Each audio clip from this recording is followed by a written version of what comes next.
Who doesn't like the smell and feel of leather? Looking to fulfill your custom leather needs? Well, as we say here in Jersey, I got a guy.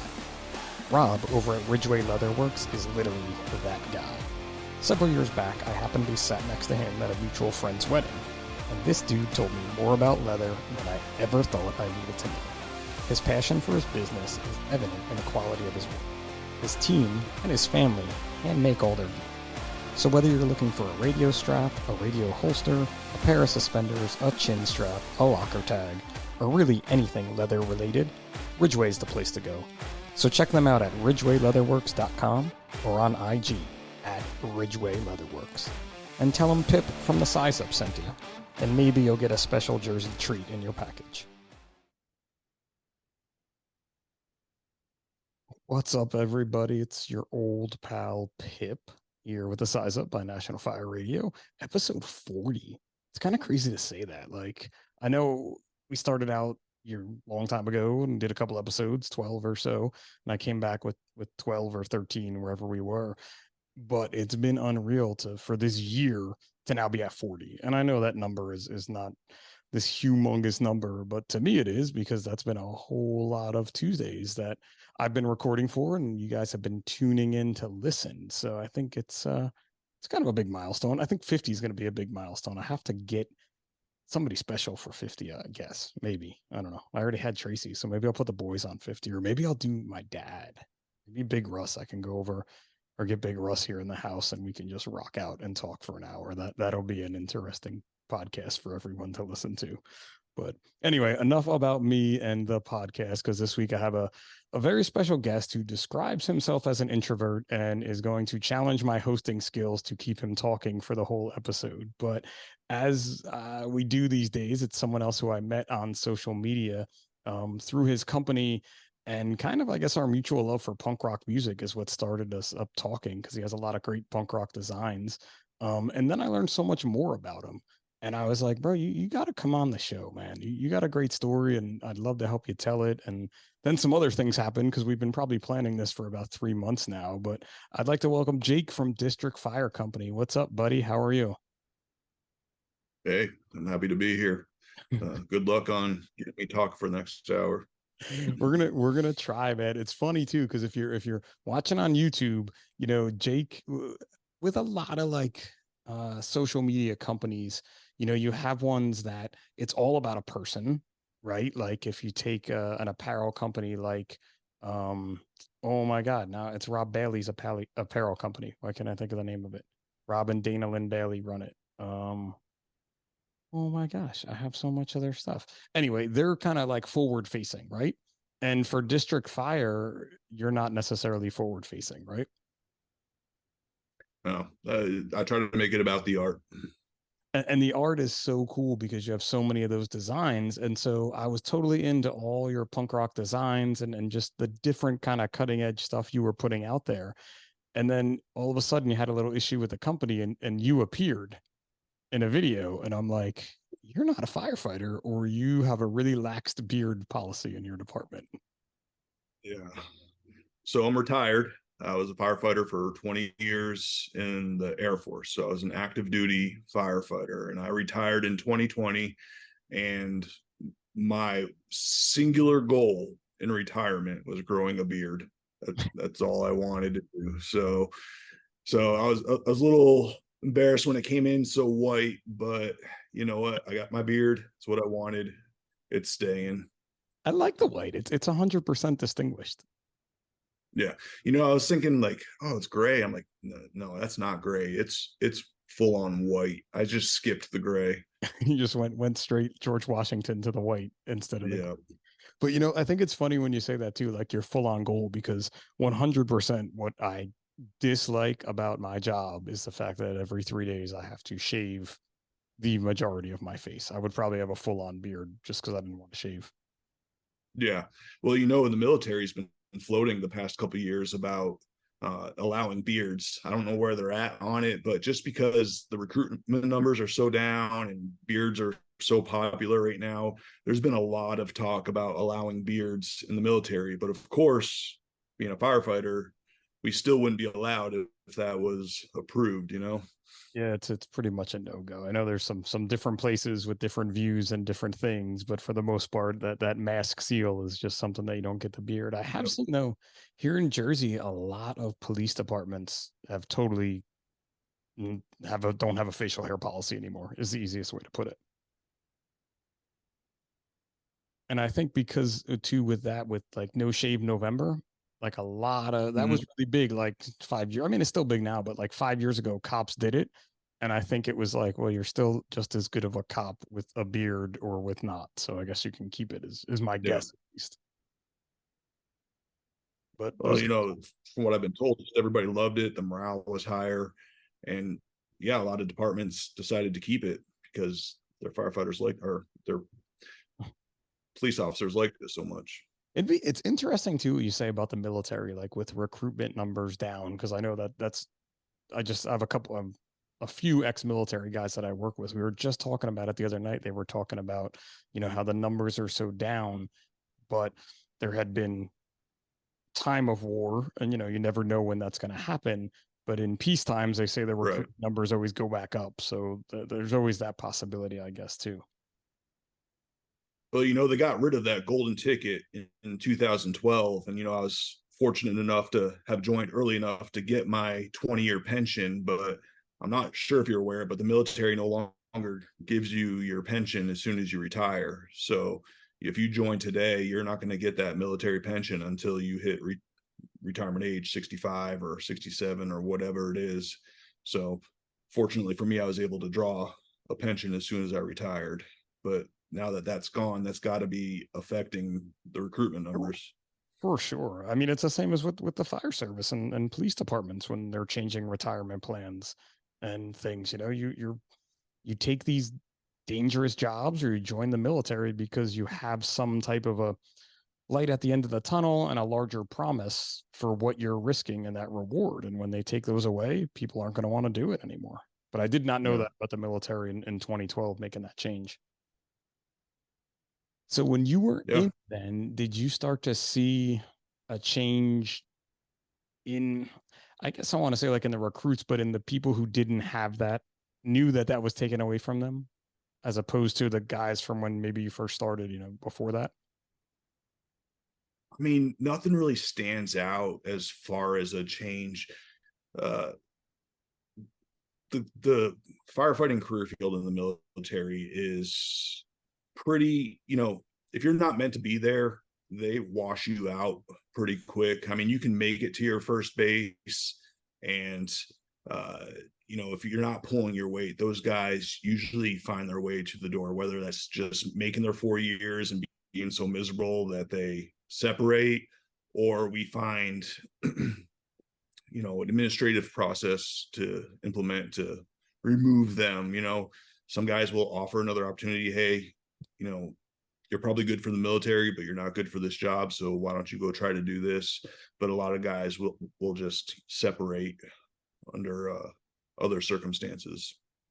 Yeah, see, again, these are things that not being in the military don't really know about, like even what makes you want to be a military firefighter, I guess, or what made you want to be go into the fire service end of the military? So that's actually a pretty interesting story.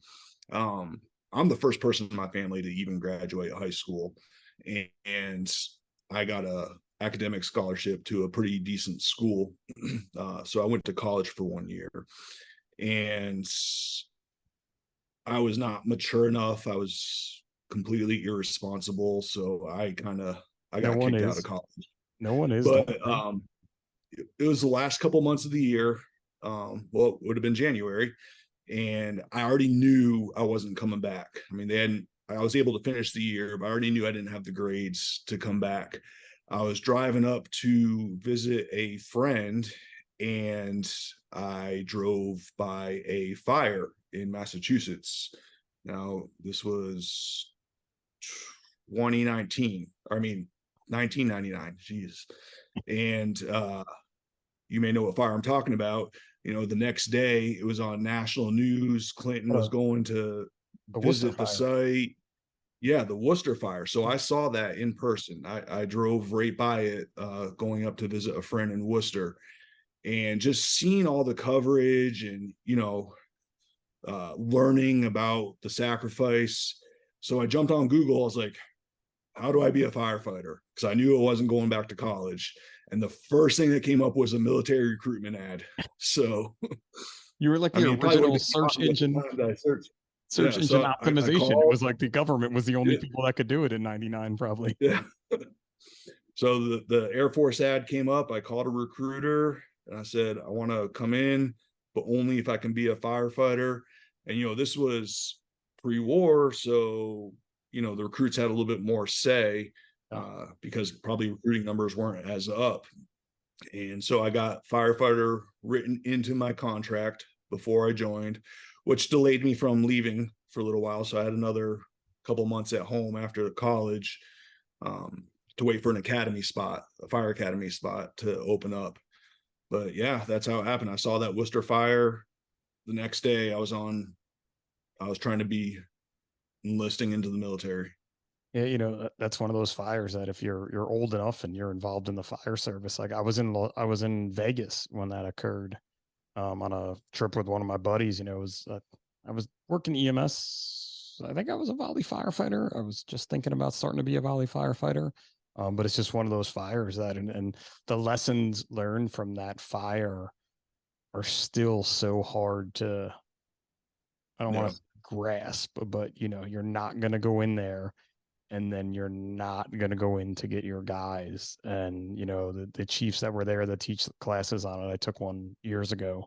And it's just one of these amazing lessons that you always have to keep in the back of your mind of just how much sacrifice and risk versus reward benefits. Yeah. Of course, at the time, I didn't understand the significance Yeah. of any of that. I just saw the national attention and, you know, the respect and honor given towards the fallen firefighters. It felt like they did something that meant something. You know Yeah. what I mean? And I was like, I need to do that. So are you originally from the East Coast? I grew up in Rhode Island. Oh, okay. Okay. So you're up that way. Yeah, yeah. So I was born upstate New York, moved to Rhode Island very young. If you're familiar with Newport, Rhode Island, most Yep. people know it from Family Guy. That's where the Pewter Schmidts live. So I grew up right outside Newport, Rhode Island. I lived there. I went to Bryant College, which is also in Rhode Island, and enlisted in 1999. Trying to remember what century I'm in, and I haven't been back.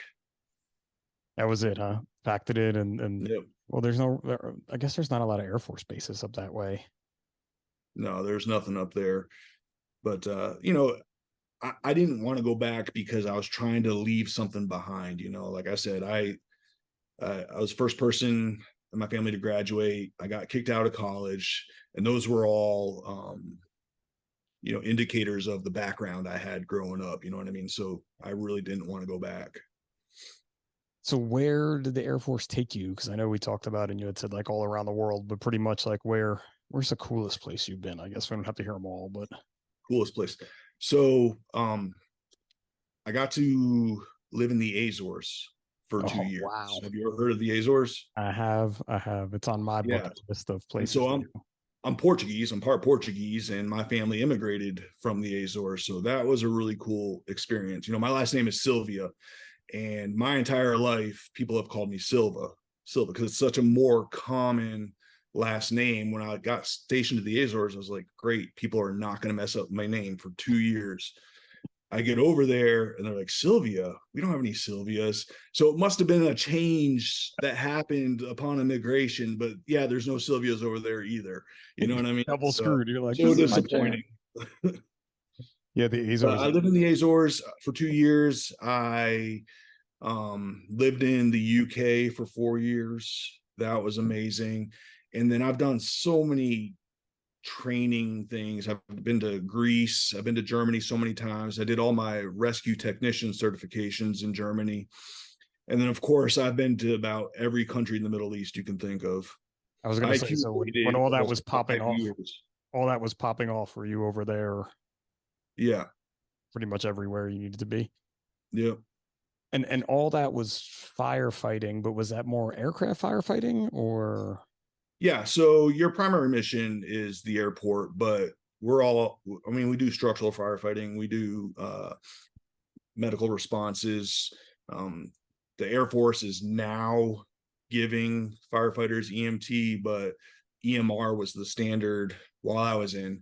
I was able to get EMT and hold on to it for a couple of years. Every time I got it, I got sent overseas, so I would lose it. I lost it Yeah. while I was in the Azores, came back, got it, went to England, lost it again, and I came back. It's like, I'm not doing this again. I don't need it. It's not the all I needed was the EMR. So my last couple of years, I stayed at the EMR level. Yeah, it's one of those like weird ass military things where it's like Yeah. you're a combat medic doing all these crazy things in the field, and then you come back here and they're like, yeah, no, you got to go to medic school. Like none of that counts for what we do here in an ambulance type thing. Yeah. So we went through that combat, medical training, the triple TR or something. I can't remember what they call it, but, doing the IVs, doing that kind of stuff. But we could only use that while we were deployed. Yeah. When we were stateside or wherever our home station was, we reverted back to EMR. And oddly enough, it came down to a money thing. So the entire time I was in, the fire department wanted to carry that EMT, but they wanted the clinic group on base, basically the base hospital, to pay for everything. Oh, they were And definitely not doing that. so they wouldn't do that. And big Air Force Fire said, well, we're not paying for it. And so there was that struggle between those two entities basically the entire time I was in. And as I was getting to retire, they were starting to, okay, we're going to go to EMT for our minimum standard. Yeah, I know it's definitely a little different now with the standards because I know people, combat medics and things are coming back and they don't have to do the whole medic program maybe. It just all depends on kind of like I guess your MOS and what you did and what training you got. Yeah. Like I know that and for the Air Force, like PJs, when they go through their like crazy 1 month paramedic class that took me 2 years, takes them 2 months. They actually, for a long time, and they still maybe now, they come to Camden, New Jersey to do their ride alongs because the trauma in Camden, especially 10 years ago when they were doing that for sure, was just so high. They were able to get so much experience in a short amount of time. Oh, I didn't know that. That's cool. Yeah, there was some time. I don't know if they're still doing it, but and I know they put them through like in that pipeline, like that 2 year medic program is condensed to like 2 or 3 months. And it's like, I mean, Yeah. it's I became a medic. It was not the easiest class I've ever taken in my life. And to see guys do that in 3 months is crazy. So just let me be clear. You keep saying combat medic. What I was talking about, what the training I was given, it was not that. We Okay. got the training like keep somebody alive in a firefight. Basically every military person that gets sent downrange gets this training where you can use an IV and stuff like that. We were not operating like the PJs at Gotcha. Oh all. no, that yeah, that one's a big different one there. But yeah, Yeah. it again, it gets a little weird because like they're teaching anyone that's going down range to start an IV. I had Mm. to stick in paramedic school for national registry. I don't even know, like 100 people you had to stick, or I don't whatever the number was, 80 people. Like you're walking around an ER with a little cart and you're just the IV guy for the day. Like everyone who came in just so you can get your IVs done. But they're like, oh no, the military, we'll teach you this in a weekend. You'll be fine. Yeah, you stick your buddy, you pair up, you and your buddy stick each other, and you get signed off. You're good to go, man. That guy's got a vein. You got a vein. You didn't do anything bad. We're fine. But it's always interesting when you hear like a military story. But before we kind of talk about when you got out of the military, though, what about like the art end of it? Have you always been into art and things like that, or? No, and it's probably going to be a good transition because I started art at the very end of my career. I'm never driven it, drew. What's past word for past tense word for draw? Well, it's and Drew. Yeah, That's I hard never with what you're drew trying to say. anything until 2020 Really? outside of grade school.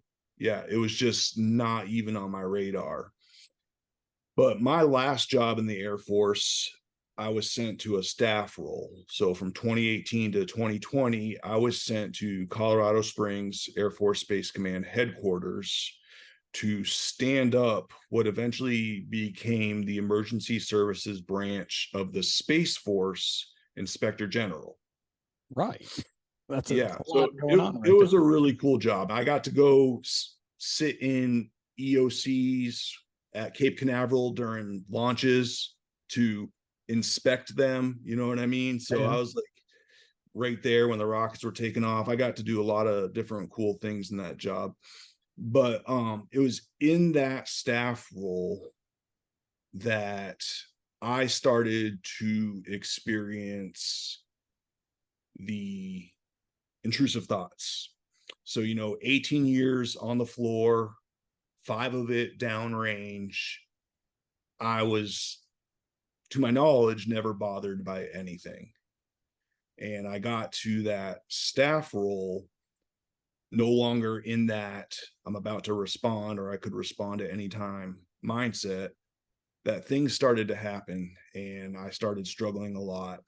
And because I was active duty, help is readily available. You are encouraged to seek out help in the military despite what you hear. There's no adverse effects. Maybe if you have a top secret clearance, it could come into play, but the general military population, they're encouraged to get help. So I did get help. And my therapist basically said, "Hey man, you need a hobby. You need something to take your mind off of these intrusive thoughts." So I went out and bought an iPad, and on a whim, no expectations, like maybe I'll just mess around with this iPad. And about that time, COVID started, Yep. and because I was in a staff role, I was sent home to telework, and I don't do idle well. And despite what your job is, if you're at home, you're not doing it 8 hours a day. And so I just started sketching on my iPad and just sending these little pieces of artwork out to friends. And a lot of the feedback I got back right off the bat, I mean, I've been drawing a couple weeks, like, man, put this on a shirt. I would totally rock this on a shirt. I heard it enough times. I said, let me see what I can do. And I launched DFC. Dude, that is it's such a it's a different story, I guess, because we hear a lot of people talk about, I had that one call or that incident, and we're starting to hear a lot more people talk about, my cup became full after so many incidents. But your story, what sets your story apart from a lot of the ones that I've heard so much is that it was actually when you slowed down, I guess, right? That your cup Yeah. started overflowing. Yeah. So, and you brought up earlier, I think before we started the show, I had mentioned something called polyvagal theory to Yep. you. And what I experienced is a large part of what the polyvagal theory is based on. And so if you're all right with it, I'll just kind of give a quick Hey man, listen, breakdown you've of taught me what more it about is. it. You've told Yeah. me I Googled it, but then I watched your videos and learned a Yeah. whole new thing that I honestly, and then we talked about too, me in about 5 years retiring. And these are things that run through my head all the time. So it's Yeah. good to put this knowledge out there. I think it's important to get this out there. And again, it's just a theory, and there's a lot of anecdotal, I guess, scientific evidence to support it. But just drawing on personal experience, there's something to it. So the polyvagal theory is about the central nervous system. And the premise of the theory is that your sympathetic nervous system can kind of get stuck on.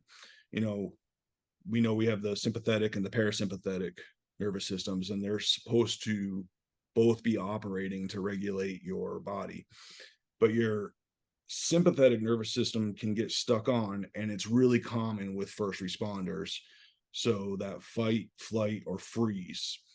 And way that gets stuck on is because you're always ready to go. You don't let yourself relax. And so you may not be getting the intrusive thoughts, Like I didn't until I slowed down. But with your sympathetic nervous system being stuck on, there's a lot of other things that can happen to your body, like not sleeping, inexplicable migraines, your digestive tract being off, like IBS is a symptom of this polyvagal theory. Um, the sleep, oh, weird pains. Like if you just have random back pain, you know, I worked too hard, but if you can't think of an event where that caused injury to your back, maybe it's something else. So the reason this happens is because your polyvagal or your polyvagal nervous system cannot, or your parasympathetic nervous system, I'm sorry, can't activate, and that's your rest and digest. So all your other body functions that aren't trying to keep you alive in danger don't get to operate normally. So your digestion, your sleep, all that kind of stuff just gets pushed back. And you know, I look back on my career and yeah, I wasn't suffering from thoughts, but you know, I had sleep problems, I had migraines, I had back pain, and my therapist told me basically, hey, this is your body coping with trauma. And now the thoughts are coming. So as I left the floor and went into the staff role, my mind relaxed. And so my parasympathetic nervous system was able to reactivate.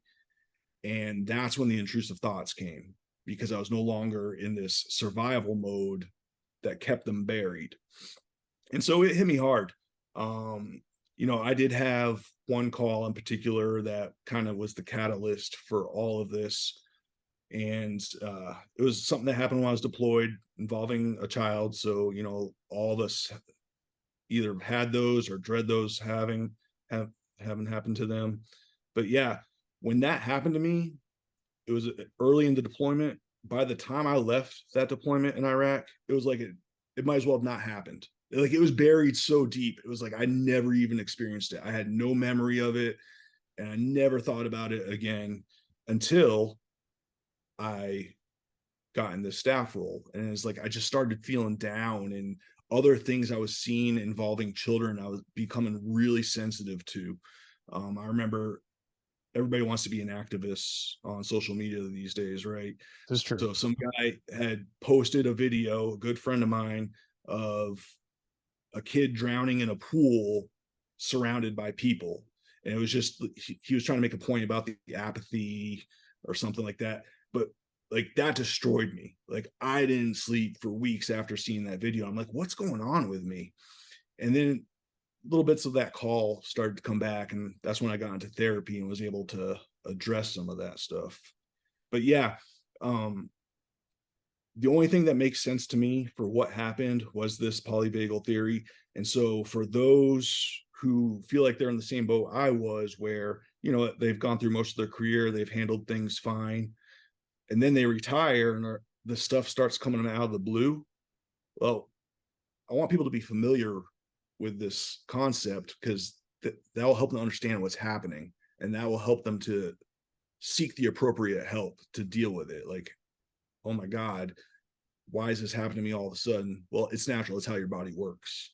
And even more importantly with that too is people like me with 5 years ago, people with a couple years ago to start to think about, just because we're retiring doesn't mean that call isn't going to come back to affect you, you know? And sure, you buried it when you were in Iraq because you were on to the next one.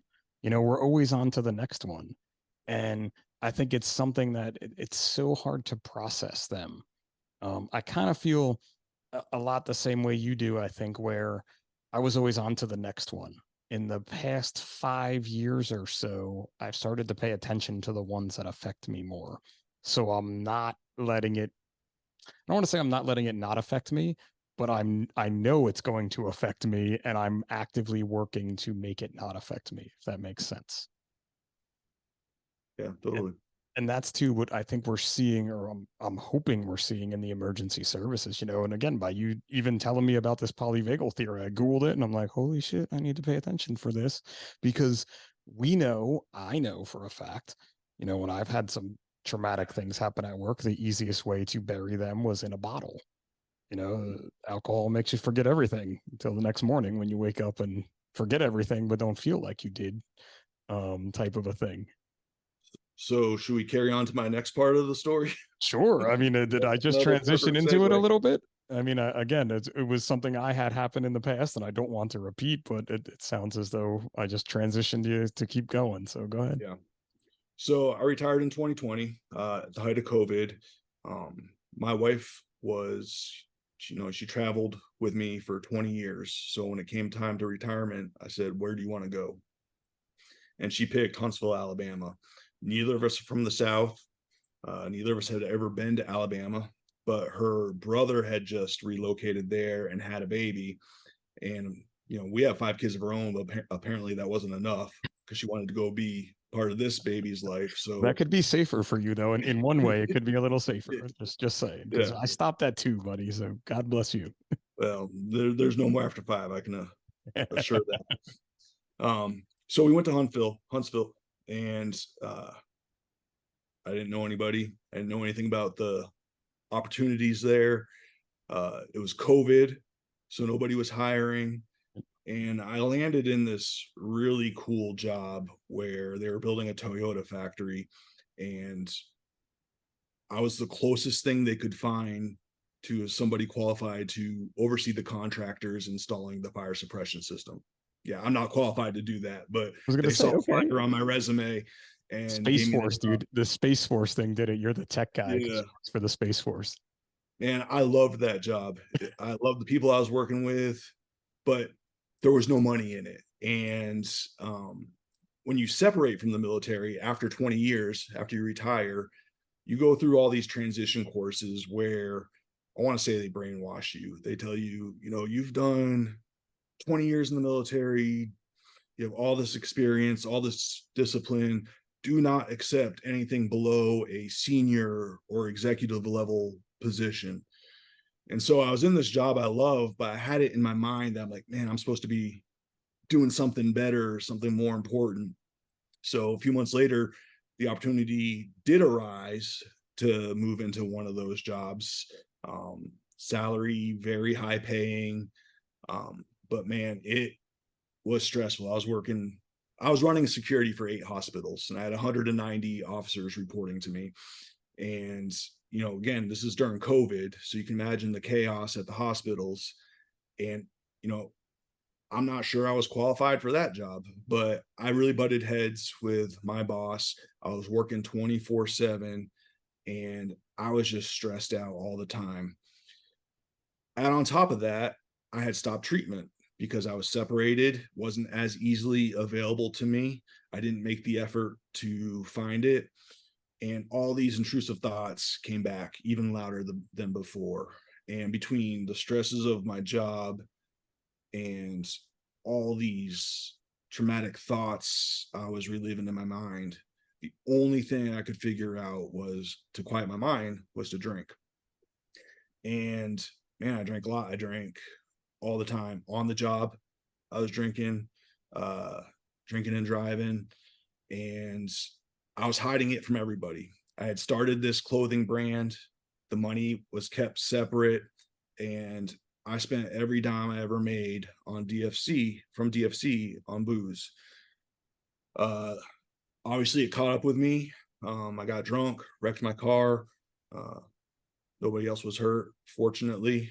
But man, what an embarrassment to come from our career field and to go out and wreck your car and get arrested. And so that was a wake up call. My wife found out about my drinking from a call from jail. And so uh, at that time, I stopped the brand. So people that have been following me since 2020 know the brand completely disappeared for a quite a while. And that's when I was in recovery. So I went to rehab and did all that stuff that you need to do because I was really bad off. I was drinking a lot, and so I had to go through rehab and kind of put my About family back together. how long was that time span? Do you think that, like you said, you were drinking a lot, like six Yeah. months, 8 months? Um. Well, I can tell you, it was about over a year. I spent about 4 grand on booze in one year and hit every dime of that. Um.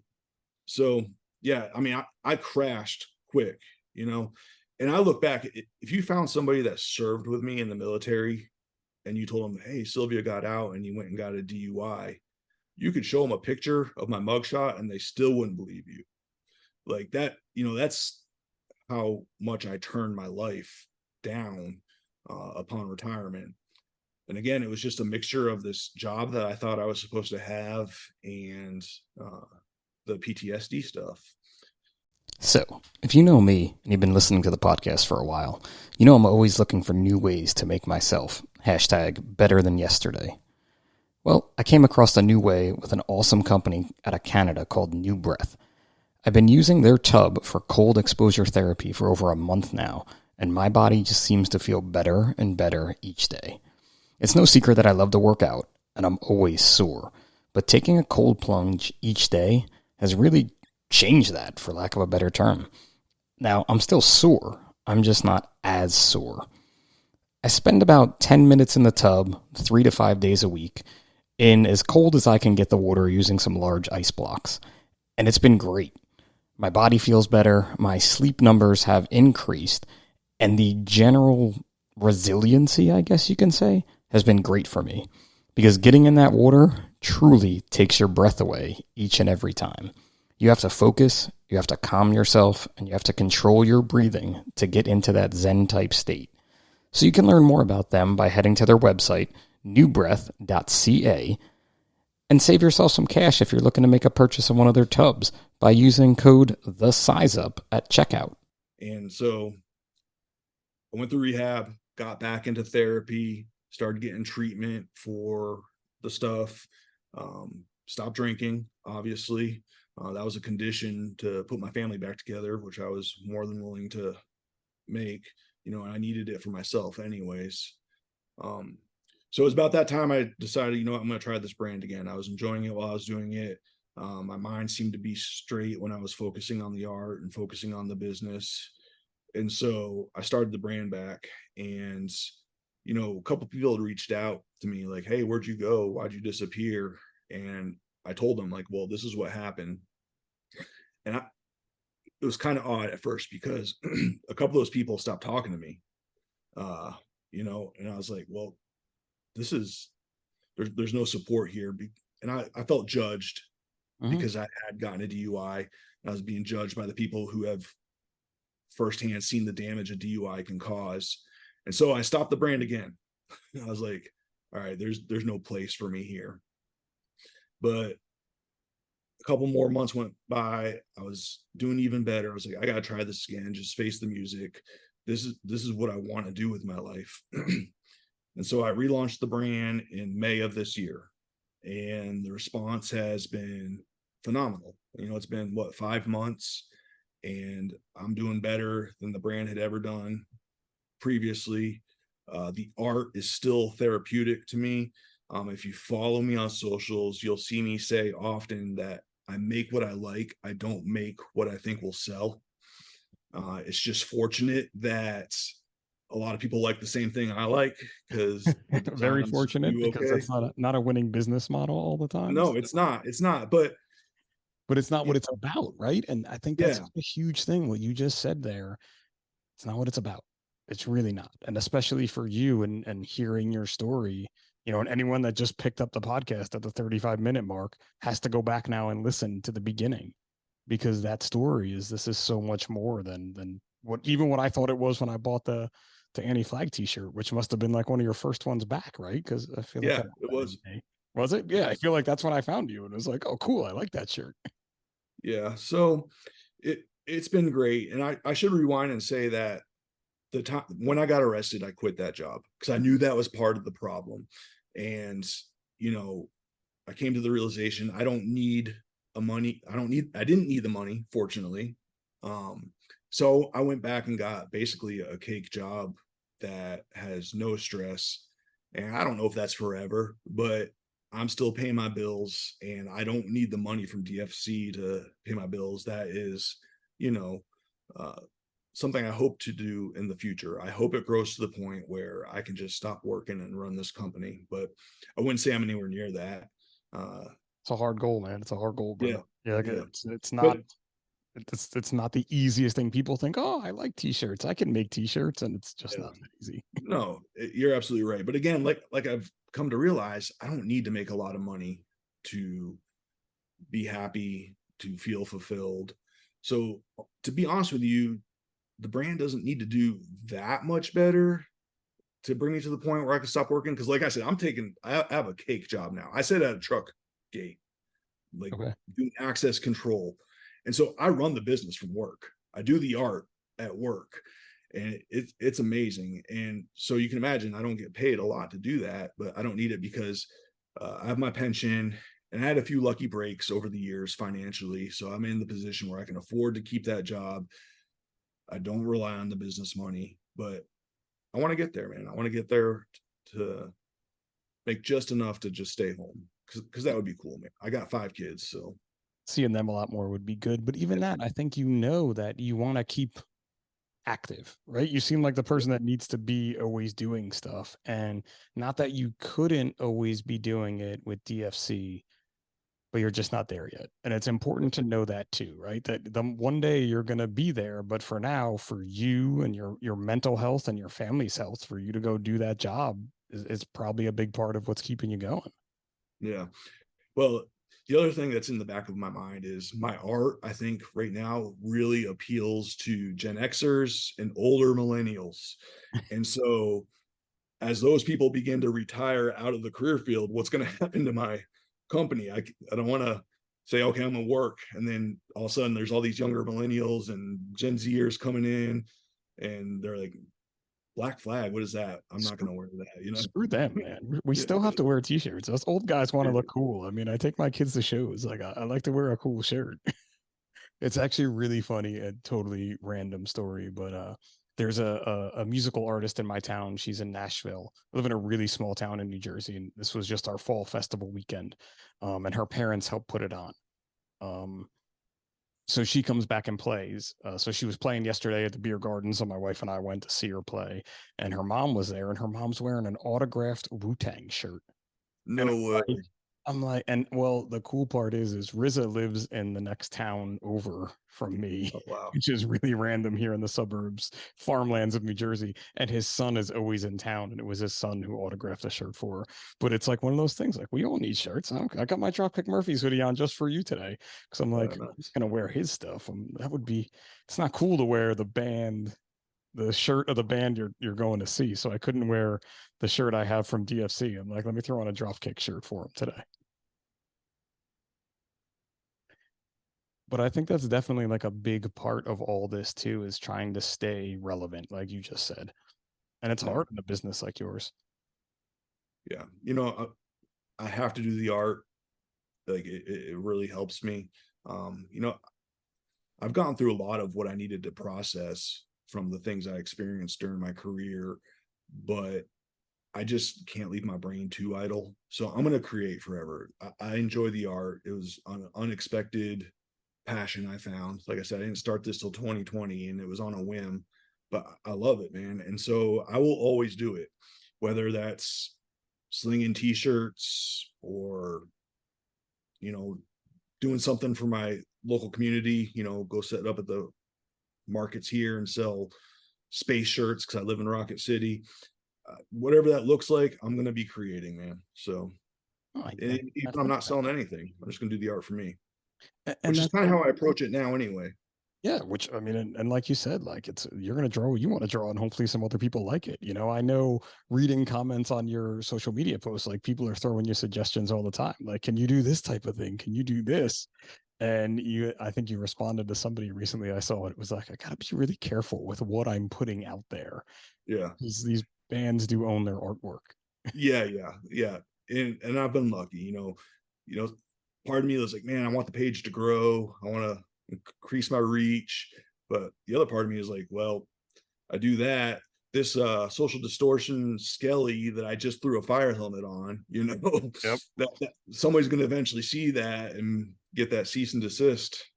Yeah, you never want that to come. When I Yeah. was doing the t-shirt stuff for 555, we were ripping stuff not ripping stuff. You know, we had artists and things, but Yeah. it's really hard to be exactly original, I guess, when you're trying Yeah. to do some things, and you always have to be careful of that. Well, I do have a lot of original art, but it just so happens that some of those adaptations are what are my most popular selling designs. So because they're recognizable and that makes sense. And I just think it's cool to have like a little bit of a fire, like fight fire, don't die. Like great slogan, literally standing order on my company. Don't die. Don't end up on YouTube looking like an idiot. That's our Yeah. goal at every shift. Those are our two goals right there. If we can do that, we've been successful thus far. So, but when you put stuff out like that, and then there's adaptations too, because there's a lot of cool artists out there doing things, and you'll have it, and you'll have that shirt that sticks, and everybody wants it. Everybody gets Yeah. a couple of them for sure, or that design. My album covers have been doing really well on social media. I'm trying to figure out how I can bring those to people. I mean, I think I'm going to start with stickers, but I don't know if you've seen, I've done the Bad Brains cover, I've done the Clash cover, the Sex Pistols cover I did back in 2020. That was like the first punk thing I did, and I did have that as a sticker, and I sold a ton of those. So people really like that stuff. So it'd be cool to do some prints or something like that. Wait, did you Did say you Prince or Prince? prints like Oh, something hang on the wall? nah, I know, but you said I love Prince. It's like one of my closet. Like, Prince is an amazing artist, but my wife Yeah. kills me. Any chance I get, I'm like, we're going to see this Prince show. So cover band. We're going to check him out. But no, Prince would be awesome too, because again, that's something cool to have in the firehouse. That's not typical. Yeah. Like you walk in and you see that Social D skeleton with a fire helmet on, and I'm like, all right, there's some cool fucks in this firehouse. Like I want to hang out with these dudes. It's not, a Yeah. Dalmatian. So what's funny is you probably will see that Social D stylized print or flag eventually, but it might not be from me. So, there's a lot of copycats out there. And Sure. that was one of the reasons I was starting to get frustrated back in 2020. I started out making skate style, and you can still see some skate influence on my designs, but I was doing a lot of skate style t-shirts. And to my knowledge, I was the only one doing that. But a couple months later, it started popping up. I'm like, man, what the heck? And it was discouraging. And now I'm starting to see some of the punk stuff show up on other brands. But what can I say? I mean, I drew a skelly. That's not my design. So if somebody else goes out and draws a skelly with a fire helmet, what can I say? Even though it's crystal clear, they got the idea from my page. It's definitely one of those things with social media where Yeah. it's just you could waste your time going after all those dudes, or you could just draw something else and put it out there and be Yeah. like, come I on. just say it to say is like, I know there's skelly flags out there. There's skelly firefighter flags out there that you can buy right now that are not from me.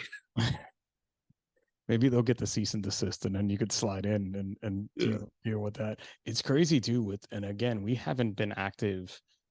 I haven't been active with 555 too much recently at all, but apparel wise, we haven't been active in years, and we're starting to get spammed on our social media accounts with people selling our designs That's on crazy, man. t-shirts. Like I'll print like overseas, it's all overseas companies, where it's like you have to ban them from your page because they're literally one morning I woke up and I'm like 37 messages. Who's messaging, or 37 comments? I'm like, we haven't put out anything in weeks on Facebook. And it was every one of our t-shirts designs. And they're like, we'll do it on whatever you want. Mugs, flags, you name it. And they're selling it on our page, no That's less. crazy. So I mean that's just, I guess, the way the world is these days, right? Yeah, it is. And I've come to terms with it, but it was just funny that you mentioned, I'd love to see that on my wall. And it's just in the back of my mind, I'm thinking like, well, you can see that right now. I can I'm tell not you where to go buy I'm not buying it from whoever that it. person is. We don't throw down names like that here, but I'm not buying it. I'm waiting until you put it out there to buy it. But I think again, it's your art, right? And it's your Yeah. passion. And there's so many great artists that put out cool things in the fire service, from people like Paul Combs, who have been drawing cartoons for years, to Lenny from Notorious, who he sponsors the podcast and is a good friend. You guys are so talented. I feel like I have zero talent. My talent is running my mouth is the easiest thing I got, and the gift of gab. I can't draw anything. And maybe I can come up with a cool idea and tell you, and you can bring it to life or something like that. But to be able to do that to me is just like such a cool talent. I appreciate it, man. It was, like I said, it's been unexpected. And, all these people buying the shirts, there's a little bit of imposter syndrome with that. You know what I mean? It's like, Yes, sir. I just started doing this and all these people are wearing my designs. And, it's humbling, I guess is the best way For to sure. say it. Like when you see, so I'm sure you've had this, like you see someone wearing one of your shirts in public and you're like, that's my shirt. That's my design. Like, cause I did design some of the 555 shirts. I never was an artist or anyway, but I'm like, in my head, if you put those three fives this way on top of this, and then my buddy drew it up. But when you see someone wearing your shirt, that's not imposter syndrome, man. That's just a great feeling inside. Yeah. I haven't seen anybody wearing my shirt locally. I'm hoping for the day to come, but man, I want to start hitting conferences and So yeah, if you went to FDIC, you'd see someone wearing a district. Guarantee you'll find someone there with it, yeah, and if that would not, be it'll be wonderful. me. So I'll wear mine there for sure. And that too is once you get out to some of those shows and things, and you start to meet the folks, and they're like, "Oh my God, you really do exist," because it's even Yeah, like I said, I'm like, "Bro, you got a beard. You're a fireman. Like, are you just in this because you like music and you put these two things together?" yeah. Well, they say TikTok is the future, and if you want to make TikTok content, you've got to be in it. So, I've been kind of, I'm definitely not comfortable doing that, and I've like tested the waters a little bit recently on Instagram, and we'll see, man. You might be seeing more of me because that they say that's how you reach people. They want to see you, but Yeah, they want to see it's you always gonna be about the designing. art first. Yeah, they want to see you drawing. Like I feel like so my guest on the podcast that comes out tomorrow, Laugh with Brett, he does funny dog videos of his two German shepherds, and he is beyond successful on TikTok. And people apparently love animal videos on TikTok, but I think they also love watching, like I love watching people draw things. Like to see that fast motion video of you doing the art for something, I think is just so cool because I can't do that. Well, that's a good idea. Uh, I'm definitely trying to figure out how I can have different content. Well, I want the royalties if those videos start monetizing well, because I don't have, like, my wife's like, when are you going to get on TikTok? And I'm like, to do what? Talk? I was like, no one watches podcasts. They listen to them, and it's even that feedback. Like I love seeing on your page people giving you feedback about the shirts and you interacting with them about bands and things. Where even it's hard with the podcast because people listen to a podcast usually in their car while they're driving somewhere. They don't remember 2 hours later to be like, oh, let me comment to that podcast guy about what he said. Like they're already about their day. I get it. I mean, I don't get a whole lot of interaction on my pages. Um, get maybe one or two comments per post, but I'm not driven by that. Like I said, for me, it's just making the art, and if people like it, great. It feels good when people like the art, but I've definitely put out some losers like that didn't sell any, and I was okay with it, man, because I made the design for me, and I enjoyed it, and I liked it. Yeah. I mean, again, that's a huge part of it. And everything isn't going to be a home run, Yeah, like every post, every podcast, every shirt. And I mean, you just literally went down again and had to bring the company little yeah. miners. So when I started, let me talk about that real quick, just for anybody that does listen and wants to support the company. That may not be the last time I go down. So when I started the company in 2020, I was doing what's called print on demand. Are you familiar with that? Yep. Where basically Yeah. you're getting the shirts printed by Yeah. some. So basically, I set up a website with my designs. Somebody comes to the website, buys something, it goes to a completely different company to print and ship it. And they get most of the money. Like if you're doing print on demand, when you make a sale, you're getting a couple bucks maybe per sale, but it makes sense because somebody else is doing all the other work.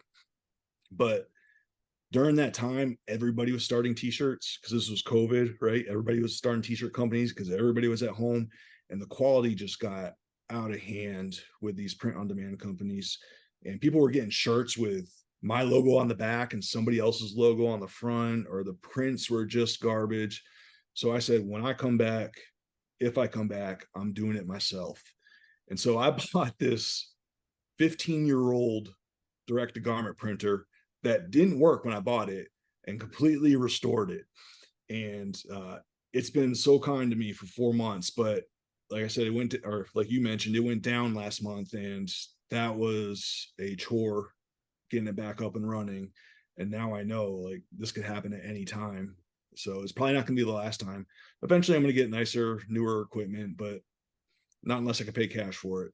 Was that more of a tech issue or like a mechanical issue? If you know, if you want to say or not, it's up to you. But Yes. So what it is, it prints right on the garment, right? Well, I was printing some of those monster shirts. It's been a very popular design. I did like a Halloween design with retro monsters on it. Well, I was printing it and the shirt came out pink, and it's supposed to be yellow.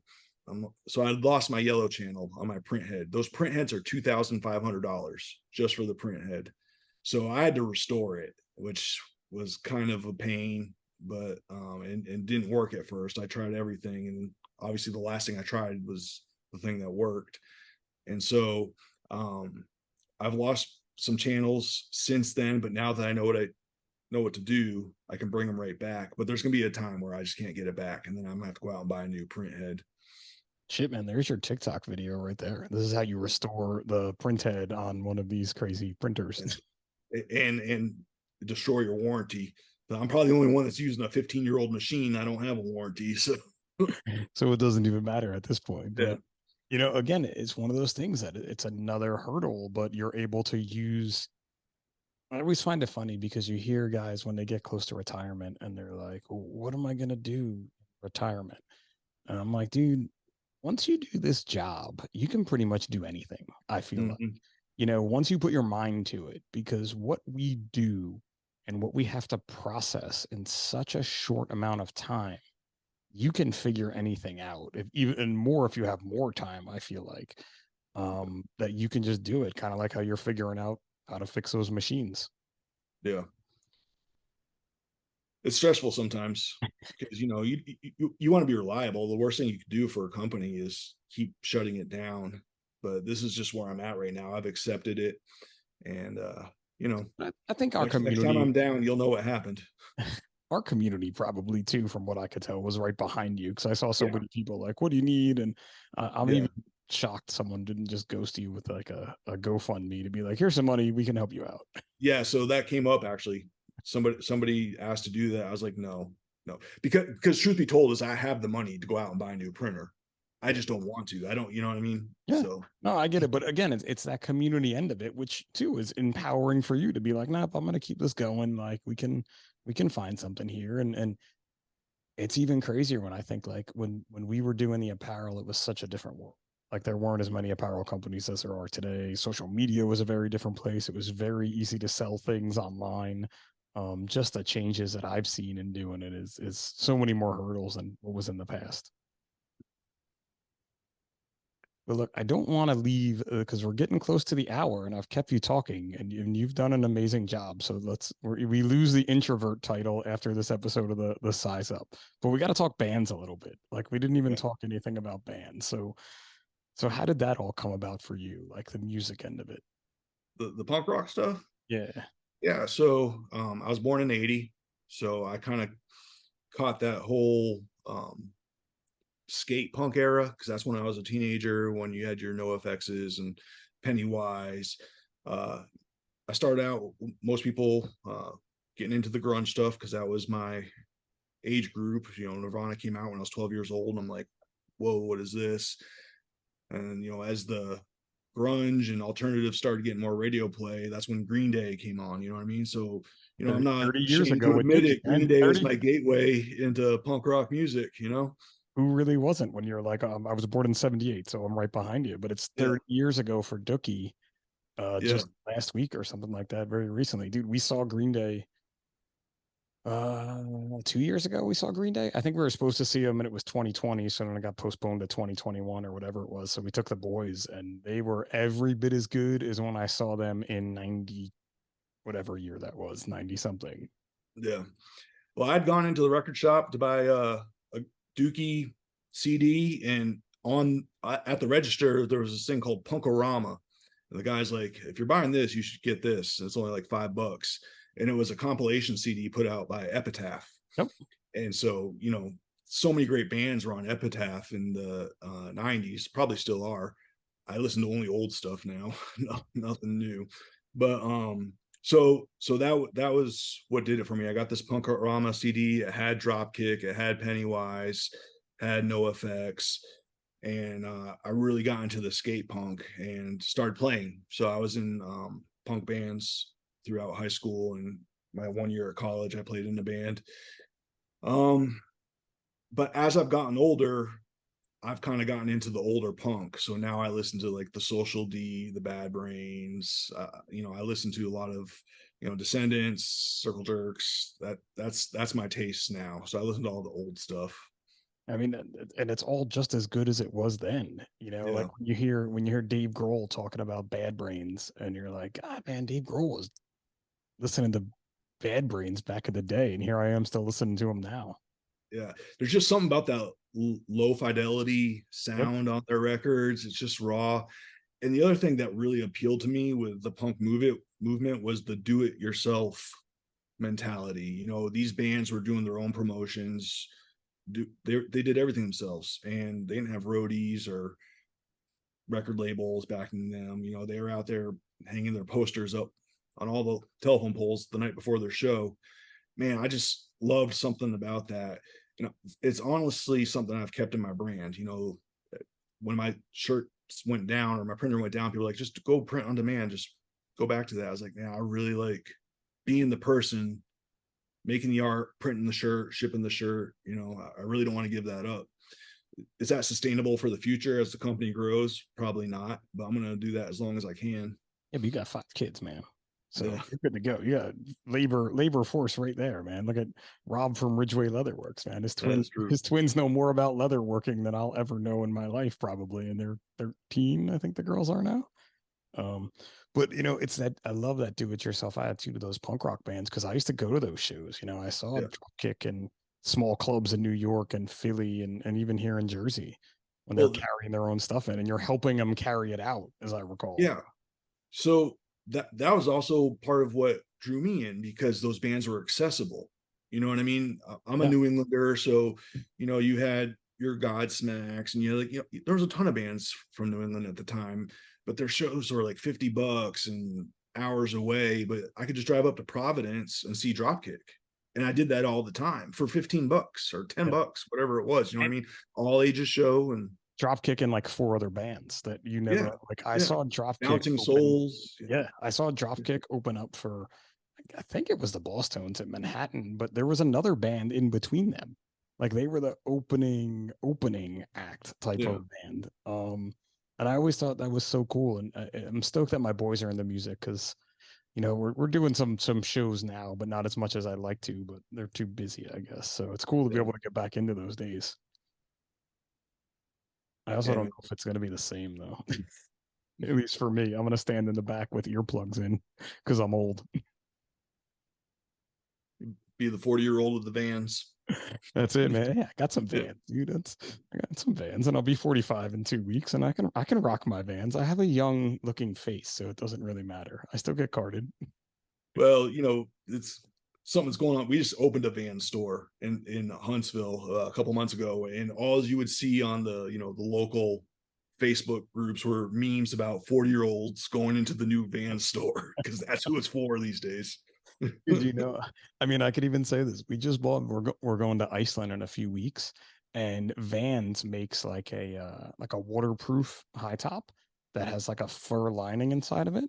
Oh, And I'm cool. like, we already got hiking boots. I'm like, let's buy these Vans. Let's check them out. And we went to the store and tried them on. I'm like, these things are mad comfortable and they keep your feet warm and we look badass. We're going to Iceland with Vans on. So the 4 of us all have these high top Vans and we're Nice. just such tourists. It's not even funny. But yeah, man, the punk rock movement, I feel like it's still strong and I feel like, you can still have fun with it. Like the Warp Tour doesn't happen, or maybe it did happen, but I used to go to it every year in Jersey.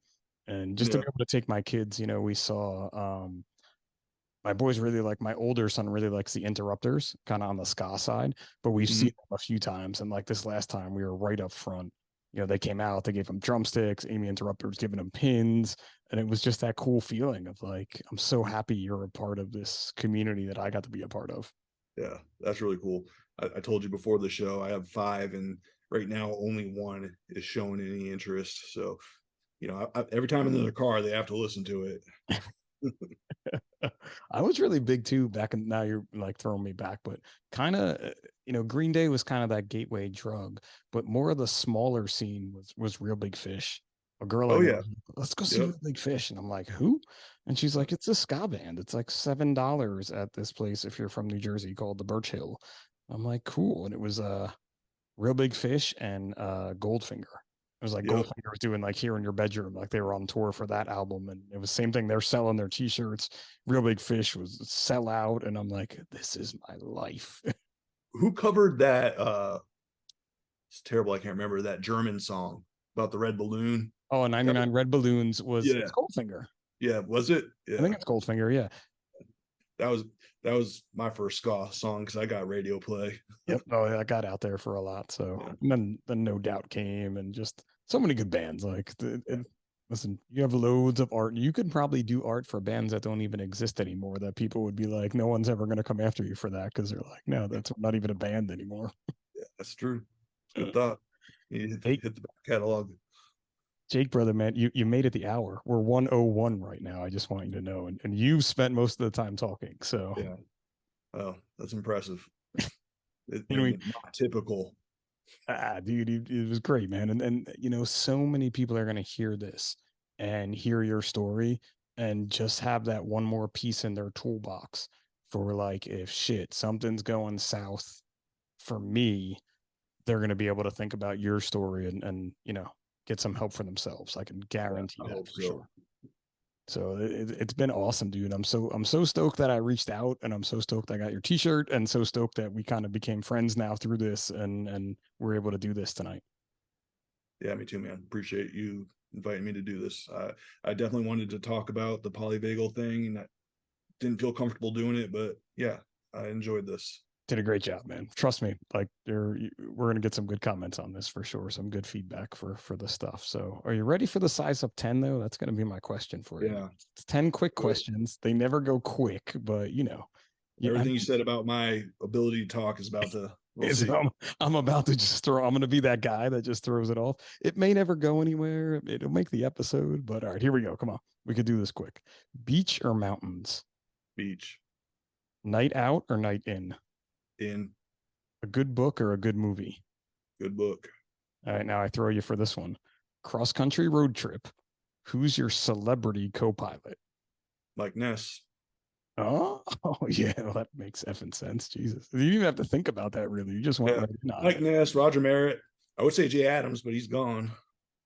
I'll go with Mike Ness. That would be a kick-ass car ride. What car are you driving? That's a better One one. of his. He's got so many classics. Yeah, for sure, man, for sure. All right, here we go. Where are we at? Good Lord, you make your bed every day? Yes. Military, of course you do. Like you didn't have an option then. $1 million now that I don't have and you're not going to get. So sorry, but or go back to 18 with a redo. That's a tough one, man. I'm going back. Going back, Yep. making some better decisions. Maybe. That would be the intent. Yeah, I never really thought of it that way. Like that's why you go back, but you may not make them right anyway. So, all right, highways or back roads? Back roads, man. A bucket list place to visit. You've already been to the Azores, so you can't say that. Yeah. Man, I want to go back to Germany, but if it's a new place, Iceland would definitely be high up on that list. Nice, man. I'll let you know how it is. I'll be there. Be there in 2 weeks. So follow along for Iceland pictures of the pips over there. Uh, this for you, being Mr. International. Let's see, football or football. Man, I'm a sports agnostic, but I played high school football, so we'll just say American football. All right, I can get that one. All right, last question, and I feel like you've already given so much out, but the best advice you could give to your younger self. Mm, yeah, this is the one. I don't know, man. Just yeah, I got nothing. I've always been self-reliant, and I would just keep tell myself to depend on yourself, man. Like, I'm not saying you can't rely on other people, but if you want to do it, you got to do it yourself. I like it, man. That is some good advice because at the end of the day, we do make our own decisions, right? And we Yep. all have to kind of keep ourselves in check. And I feel like that's a big part of what we're seeing in society now, and especially with social media, that some people forget that you need to keep yourself in check before you just decide to type something or say something or put that video out there that may affect someone that you have no idea how it affects them. Yeah. Yeah. You're absolutely right. So awesome, brother. Well, listen, man, this has been a great hour and now 5 minutes of chatting with you. I'd love to have you come on again someday, you know. I can't wait to watch District Fire grow and get some more t-shirts from you, or maybe convince you to do a cool design for me that I could, if I Yeah. could, Let's talk, man. it'd be cool to have another the size up logo I like, but I don't know, maybe we'll do something with my mohawk and something along those lines. It's kind of all goes in the lines of things. I'm happy we work together, man. I would enjoy that. Awesome, man. Awesome. Well, listen, man, Jake, I'd like to thank you again for coming on. As always, I'd like to thank all the sponsors and all the listeners. Love to thank the guys over at National Fire Radio. And I did not say Sebi's name in this podcast. So I want to thank Sebi for doing all the editing work for me, like I do every week. He actually texted me about clips being done for another episode. So, Seb, I did get the text when you listened to this one. Thank you so much. And until next time, this has been Pip for the Size Up by National Fire Radio.